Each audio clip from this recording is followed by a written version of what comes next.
bilang may bago po tayong buhay kay Jesus, meron ka na ring bagong misyon sa buhay.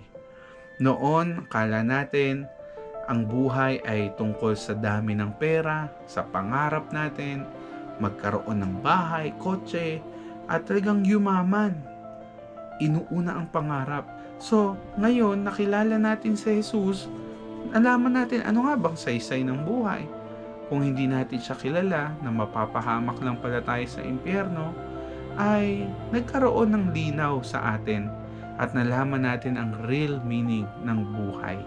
Don't get me wrong, na yung mga pangarap mo, okay yan, tuloy mo yan, gusto yan ng Panginoon.